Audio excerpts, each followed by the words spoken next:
Hi, everybody. This is Arkady Frekhtman, and I'm a New York City personal injury trial attorney. And welcome to Last Week Tonight, where we answer your questions and we talk about your comments. It's all about you, the viewer, on this episode. So let's get into it. I haven't done one of these in a while, so I'm excited. And we're just going to go to the channel and we're going to look at the channel comments and maybe answer some of the comments that are worthy of answering, that I could give you some advice and give you some feedback. So here's the first one. It's from Benny Morales just an hour ago. So very, very fresh.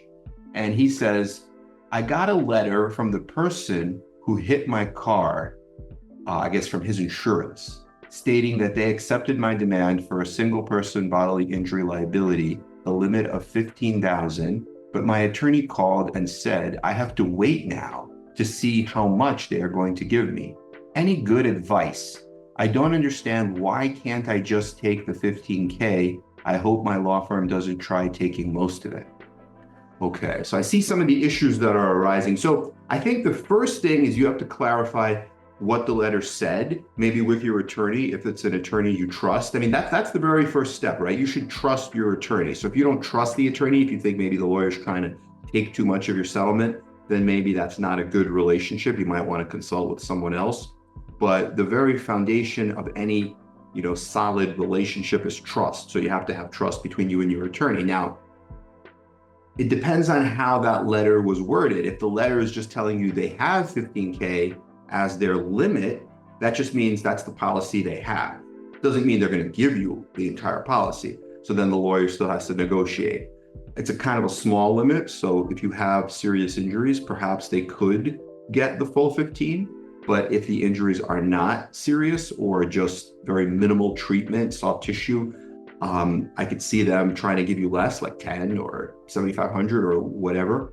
So it just depends on, how the letter is written. You have to really look at the letter. And if you can't understand it yourself, then just have a lawyer explain it to you. If they tendered the $15K, then the lawyer wouldn't be saying, we're not sure how much you're going to get. So probably they didn't tender it. Probably they're telling you that's how much they have in terms of their policy limits. Here's a question from David Kurzdorf.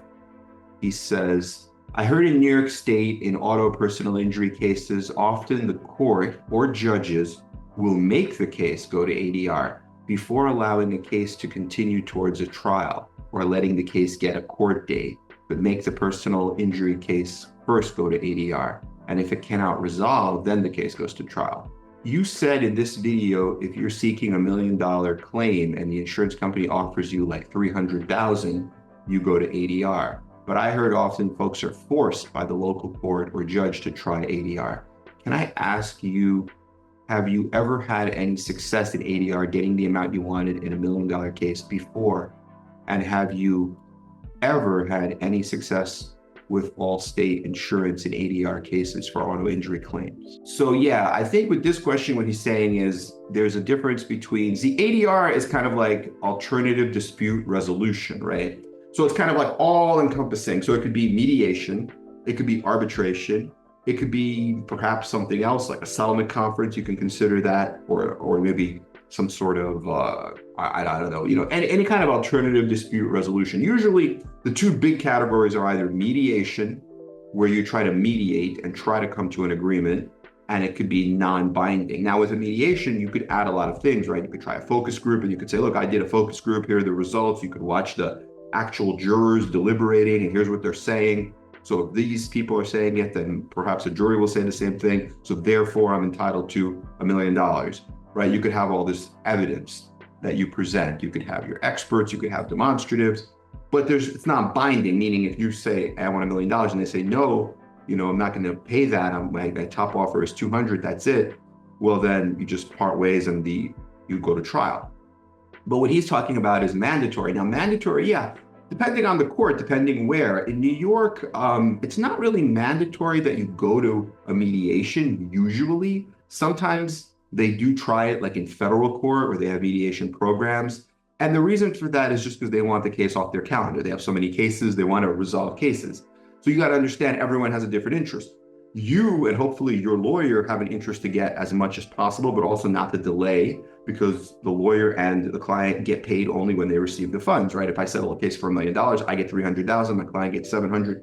So I want to do it for my client, I want to do it for myself. That's how we keep the lights on. That's how we make a living.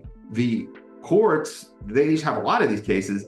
They don't want they can't have every case go to trial, right? And that's impossible. So they want to resolve the cases quickly, just get rid of them. But, fair, I guess. But I don't think they care so much about the amounts, right? They just want to move it along, kind of like get them off the calendar. They have standards and goals. They have deadlines. You can't be beyond standards and goals because then it goes on the judge's record that the judge is maybe not efficient in managing their caseload, right? So they care about those metrics.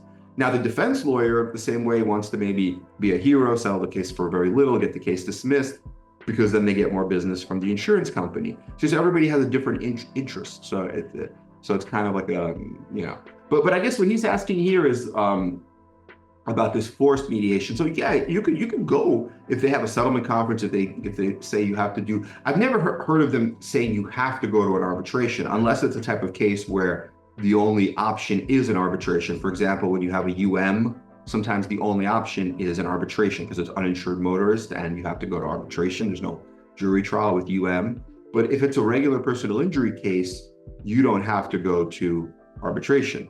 Mediation, they may make you go, but you just show up. Look, if you're so far apart, you could say, yeah, my demand is $1 million. They say, oh, we see this case as 15,000. Okay, thank you. The mediation's over. That's it, right? So it's just a formality that you have to try it, but it's not going to go anywhere. What I'm talking about is, yeah, you go when you see that they have a good faith offer, because you don't want to just show up and have them lowball you. And I was talking in my video more about the mediations that both parties just agree to, because you're both paying the judge and the judge might be charging $600 an hour. So you don't want to show up and then pay $600 an hour and prepare and have this 50-page mediation brief with all these beautiful slides, and then say my opening demand is $1 million, and they say, no, we see this as 15,000. You just wasted your time, wasted so many hours, and then your client is upset. And what's the point of it all, right? So that's why it's like, if we're going to go to mediation, the whole purpose is to resolve the case. So they're going to have real money for you. So if they're going to have it in a few days at the mediation, why can't they give you a good faith offer now and say, okay, I have an offer of, let's say, 300,000 now. Let's go to the mediation. I know your demand is $1 million. And then you settle it somewhere in the middle, right? Maybe for 600, 650, whatever it is. But if they can't even give you that good faith offer, how is it suddenly magically going to appear at the mediation? It's not, right? So then why even go? So that was my point. And the question he's asking, have I ever had success in ADR getting the amount we wanted in $1 million case? Yeah, absolutely, all the time. I mean, we just settled the case actually for a YouTube viewer for 1.2 million. And that was a case in Manhattan where we did a mediation. And, at the mediation, they were actually pushing us for like 900. Before, the client had another lawyer, and that lawyer, I think, had something like 500 something. And the client, wasn't really upset with that. That was a pretty good offer because it was an aggravation case. The client already had an injury, and this was an aggravation of an injury he already had before the incident happened. But, at the mediation, they were at 900. I was trying to push, and then we pushed it for 1.2 and we settled it. So yeah, $1 million all the time. We had one with in Brooklyn, I remember, with a slip and fall on black ice with a fusion where we got 2.7 in a mediation. We had a construction case for close to 3 million in a labor law where they dropped rocks on somebody's back. We've had many $1 million mediations, and then the last one, we had the one that we settled for 2,200,000, 2.2. That was settled during trial, but actually it all started with a mediation. I was actually present. I was at the mediation with another attorney from my office, Richard, who we did videos about that case. We showed up together. This was national arbitration and mediation in Manhattan. We were there together. And so we, did the mediation. And at the mediation, I think they came in lower. They were at like 1 million. And then, but like a week later, as we were about to pick a jury, they went up to 2.2, and that's when it settled.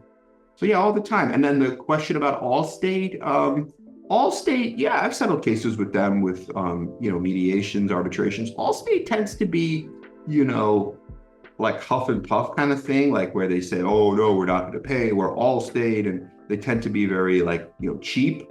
But if you know how to push them, and if you're not afraid to go to trial, if you really prep the case properly for trial, they'll pay. I had a case with Allstate with $1 million policy and a brain injury case where a lady was hit by a car. She fell over. She had a bad brain injury. And I wrote them a letter. I said, look, pay me $1 million. The case goes away. If you don't, we're going to go to trial. But at trial, I'm not going to ask for $1 million. I don't care that you only have $1 million. I'm going to ask for like $5 million. This is like a life-changing brain injury. And I showed them all the economics, non-economics, witnesses. I had all the proof, right? All the science, the neuropsych, the neurology, the scans, and she had actually blood on the brain. Very, very serious case. So at first, the adjuster was saying ridiculous things. She was sending me letters.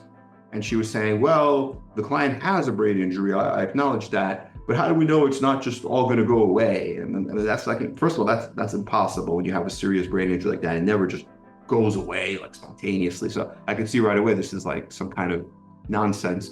So I just, kept my position. So the first thing they did was they fired their lawyer. They hired a better lawyer, I guess a bigger firm because they were scared of the trial. And then just a few months later, it wasn't long, they just tendered and they said, okay, here, take the $1 million. So the case settled for the full $1 million. So yeah, Allstate, you could get money from them. Here's a question. Would it be difficult to pursue a product liability case? Airbag did not deploy almost 3 years later.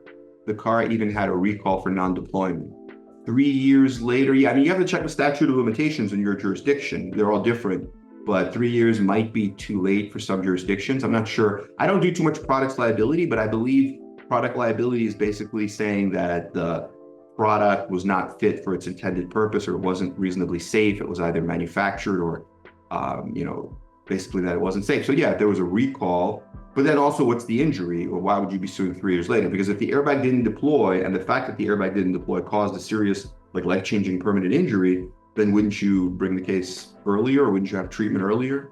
So it's not like you can't just separate the event from the harm. You have to have both, right? So like, for example, the airbag doesn't deploy, and because the airbag doesn't deploy, someone suffers a life-changing injury, like a traumatic brain injury, right? Or a back surgery.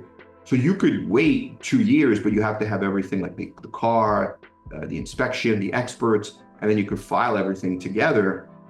But you know what I'm saying? You can't like separate, you can't just like not get any treatment, like the airbag just didn't deploy, something happened, and then 3 years later, you get a recall notice like, oh, wait a minute, they had a recall 3 years ago, so I'm going to sue. It doesn't work that way, right? That's like academic. Like, I mean, yeah, technically, academically or whatever on the paper, they made a mistake, right? Because they had a recall and it happened, but that doesn't matter. It has to cause damage, actual damage. Otherwise, everybody would be suing for every little thing, right? It's impossible. Here's a question. Mr. Arkady, thank you for your tips. Don't you think the mediation is a tool for accruing billable hours when all the defense will do is lowball and waste everyone's time? Yeah, I mean, that's my point, right? So that's what I'm saying. It could be, it just depends, right? If they're trying to waste your time and just add their billable hours, because that goes to the triangle of promise or like the triangle of interests. Like everyone has different interests, right? The defense lawyer wants to bill hours because that's how they get paid. That's how they keep their lights on. That's how they make a living, right? They bill the insurance company $500 an hour or whatever they bill. And so they want more billable hours. And one of the ways they can get billable hours is to do a mediation. Because look, you're going to have to schedule the mediation. You have to prepare for the mediation. You have to do a mediation brief of like 20 pages or more. You're going to have to like review the file, make it all. And plus you have to go to the mediation, the travel time, you have to be there. Sometimes the mediation takes 4 hours. Each hour is like $500, whatever they charge, maybe a little less, but you know what I'm saying? So of course, but the point is, are they willing to settle the case? Like, if they're willing to settle the case, then it's all worth it because then you also settle the case. Like in the case where I went to court with the black ice case, it wasn't the easiest case. The guy slipped and fell on black ice. He had a fusion. It happened in an apartment building. There were multiple defendants. We ended up settling for $2.7 million. So it was all worth it. That's a good number for that, in the mediation. Now, if they wouldn't have paid 2.7, if they would have paid 27,000, yeah, I would have said, this is all a waste of time. But then I don't go to the mediation unless I get that good faith offer before. And a lot of the top trial lawyers practice something similar. It makes sense because if you're just going to show up and then you're all like naive and hoping they're just going to give you millions of dollars, it might prove to be wrong. They might say, you know what, no. And then you just wasted your time, you wasted all that money. So yeah, so it just depends. You have to feel them out. You have to see. Also, you have to take a good hard look at your own case. Is this case worth what I'm saying it's worth? You have to do it with focus groups. you have to take an independent look at it. You can't just base it on what you say it is, right? Just because I say a case is $1 million case doesn't mean it is, So you have to look at it from all angles. R. Dot says, can you do a video on bad faith from the insurance company, please? Yeah, sure. I mean, bad faith, absolutely. I mean, I think I've done some videos about that. Bad faith is really just the concept that, you're trying to settle a case for a fair number, and the insurance company has a duty of good faith and fair dealing to their policyholder. So say somebody rear ends you, right? And you're stopped at a red light and you have a serious injury and they have a limited policy, like 100,000, and you say, look, pay me the 100,000. The insurance company, let's say it's Allstate, right? We were talking about Allstate before. Let's say it's Allstate, Geico, doesn't matter. They have a duty to that policyholder, that driver and owner operator of that vehicle, because that person is driving the vehicle. They also own the vehicle, and they pay premiums to Allstate in exchange for that protection. That's what they're purchasing, insurance. That's what insurance is, right? Fundamentally. If they're not going to get any protection, then what's the point of paying the premiums? They just, not pay money. Just throw money out the window, right? It doesn't make sense. So the law says they have a duty of good faith and fair dealing to the policyholder. So then if the policyholder is sent a letter saying, look, we have these major injuries, traumatic brain injuries, surgeries. If we go to court, we think based on look at these verdict searches we've done with other cases, or we look at these focus groups we've done, everyone's saying that they're going to give millions of dollars, but you only have 100,000. So for the next 30 days, we'll take 100,000. And now you can make this all go away. But if they say no, because they're trying to save even more money, they're trying to sell the case for 30,000 and save 70 or whatever they're trying to do, just being greedy, then it could be bad faith, because if you go to trial and you hit for $1 million, they have to pay the full $1 million because they had an opportunity to settle it earlier. So it gets a little complicated. There's a lot of different factors to trigger bad faith. I think there's like 10 factors. And but I've done a lot of videos about it, but I could do another one. Just let me know specifically what about bad faith you'd want to know and which jurisdiction, because the rules are different in each state. Okay, and then Jermaine says, hey, I'm from Louisiana, Baton Rouge. I got in a commercial truck accident. It's going on a year. I had 2 injections, 2 block injections, and 2 nerve burning injections. Why does my lawyer doesn't want to tell me what the value of my case is? Oh, I see. So the lawyer doesn't want to tell you. Well, there are a lot of different reasons. It's hard for me to say, but it could be because the lawyer doesn't know. I did a video about this as well, where I talked about how, there's different ways of getting to the number. If you're confident in the case, and if you're a real trial attorney, then you could say, I've done my focus groups, I've done my jury verdict analysis of verdict searches for cases with these injuries in this jurisdiction, and I've had it myself. Look at my own record, my personal record, and I'm confident to say this is worth, let's say, 500,000. So pay me 500,000. And if you don't, I'm going to go to court, and at court, I'm not going to ask for 500,000 anymore. I'm going to ask for over $1 million. So it's up to you. You could settle it now for 500, or we can go to court and you could roll the dice, right? That's a position of strength. You have authority to back yourself up. The other way, which is the way most lawyers do it, like 99% of lawyers, is they just call and they say, oh, can I please have 500,000? And then the insurance company says, no, what are you, crazy? $500,000, that's so much money. This is just an injection case. This is worth like, 50,000. Bring your demand down. And then they make you ask for less, right? They just whittle you down. They basically make you seem like you're asking for too much, you're greedy, 500 is too much. Let's settle this whole case for like 50,000 or whatever. So if the lawyer is doing it that way, the lawyer just doesn't know how far, that insurance company with the money, because they're holding the money, how far they're going to drag him down until they say, okay, now it's 52.5. Okay, we'll pay that, So that's why he can't tell you, because he doesn't know how far down they're going to drag him. So, but if you do it from a position of strength, then you can tell, because then you can say, look, this is what it is. So it's either that number or very close to it, or if we go to trial, it may be more. Now, of course, there's a risk, right? It could be less, it could be nothing, you could lose. But you just have to, stick to your guns and go with your beliefs if you have a real case. Okay, and then Robert Clark says, I was in an automobile accident where I was rear-ended at a red light. I was hit so hard my floor airbags deployed. I'm 0% at fault. I've had an epidural in my spine, headaches for the past year, labrum, rotator cuff damage, and tendinosis surgery. I think my policy is bigger than the person who hit me. How much should I ask for? Well, I can't really say from a YouTube comment how much you should ask for, but definitely just, text me 347-566-9595. We could talk about it. A lot of it depends on, whether you have a lawyer, then you should speak with your lawyer and come up with an amount that you'd be happy with, finding out what the policy is, which city you're in. You need to get into all the nitty gritty, all the specifics.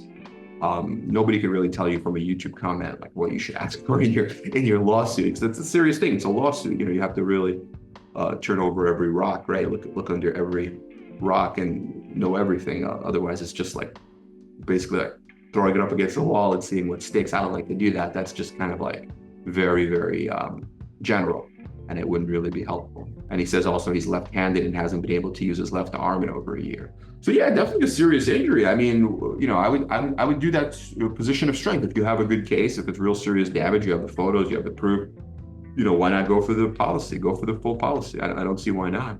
Why would you need to ask for less? Like, I don't see why. Can you do a video on a case you've seen or won with no major injuries on the MRI, but just chronic pain in the tissue on the back and shoulder? And that's in response to my video, how to get $3 million on a soft tissue car accident lawsuit. Usually the trials I do are a little bit more serious. So they'll have like either an injection or a surgery. Looking back, I've done, I think, 7 or 8 jury trials in 2019, 2020, right up until the pandemic started. And in that year, I've done a few just soft tissue injection cases. One of them, I think, went for $225. Another one, maybe like $175. It was just a clavicle fracture that healed. Maybe it was $175, that one. I'm trying to remember now. And we had the fusion ones. We had one with a slip and fall, 1.5. If there was no major injury on the MRI and just pain, you're not going to usually get a lot of money. I mean, this was like an aberration. This guy got $3 million on a soft tissue, but he did have serious life-changing injuries. It's just that he didn't really have surgery, but he needed surgery. He just didn't have it, I believe. And this was out of Colorado. So this is all about that case. So that's kind of like, but I want to make it clear, that's more of like an aberration, meaning it happens once in a while, kind of like not the rule, but it's the exception. I don't want you to think that, every case is going to be like millions of dollars for no major injuries. That's just impossible.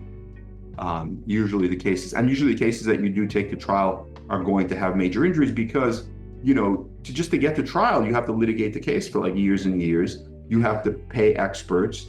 And then to go to trial, you have to pay, let's say, an economist, maybe like $10,000. A doctor might charge $20,000. Another doctor might charge $20,000.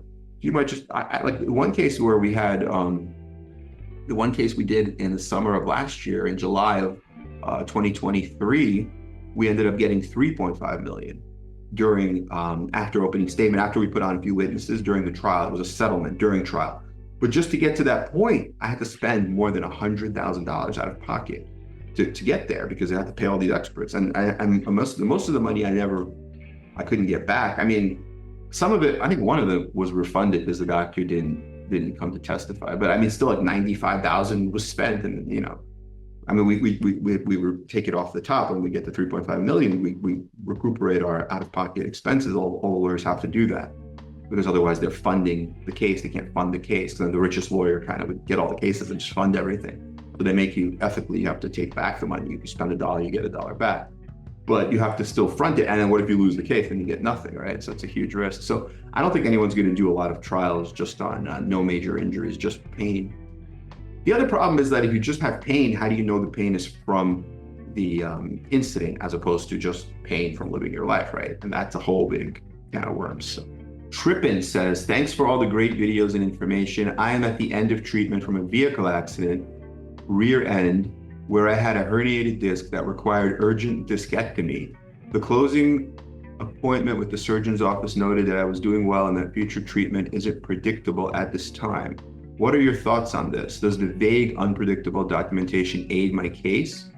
Well, no, it doesn't aid your case. I mean, basically what he's saying is he can't give an opinion. I mean, what you would want him to say ideally is to say, look, you had a discectomy and you're going to need another discectomy. You're going to need physical therapy. Each physical therapy session is going to cost like $100, but you're going to need 3 a week. And you're going to need it like, I don't know how old you are, but let's say you live to be like 83, but now you're only 40. So another 40 years of all this. And then, you have that in a report. Now you have an economist come in and say, oh, okay, I reviewed the doctor's report. and the total future medical cost of all this, future discectomy, physical therapy, prescriptions, whatever he says you need, the value of that is like 1.8 million. So you add that to your pain and suffering. So you're entitled to pain and suffering, which are non-economic damages. And in addition to that, you get your economic damages, which are the future medical costs. But if he's not giving you the costs, then you don't have that. Then you can still do well with the pain and suffering, but you just don't have the medical costs. So it's actually, I guess it hurts your case because you lose the economic damages. Now, I don't know if you have lost wages. Lost wages are different, right? If you have lost wages where you didn't work, and you can still have the economist give you an opinion as to the lost wages. The doctor doesn't, that's not up to the doctor. That's up to if you missed work. And as long as the doctor says you can't go back to work, and then, you get the lost wages through the economist that way. But yeah, I mean, future physical therapy, future chiropractic, future shots, it all adds up. Now, sometimes it backfires. Sometimes people overshoot, right? And they say, oh, I need all these shots, and each shot is like 15,000. And then the defense lawyer makes fun of it. He says, wait a minute, but have you been doing these shots now? We've been waiting like 3 or 5 years to get to trial. So you haven't been doing any of these shots for these 5 years. But as soon as this trial is over, you're going to start doing these shots, and each shot is $20,000, and they make it seem like you're just trying to get like a huge payday, right? So that could also backfire. So it has to be done the right way. But the fact that he's saying everything's unpredictable sounds like he just doesn't want to get involved, or maybe he's not a regular, doctor who testifies. Maybe he's just a doctor who treats patients, and he doesn't know how this, how this legal process works. So you could maybe get a second opinion with somebody else if you really want this in your case, or speak to your lawyer about it. Here's a question. Hey, Arkady, is an oral argument required in summary judgment? If yes, how long for a decision? It's not required. It's up to the judge. Some judges take it on submission, which means they just decide it based on the papers. Some judges do like to have an oral argument. So how long? I mean, it also depends on the judge. Sometimes you'd hope like just a few weeks, few months, maybe in New York. I've seen summary judgment. I've never really seen it more than a few months.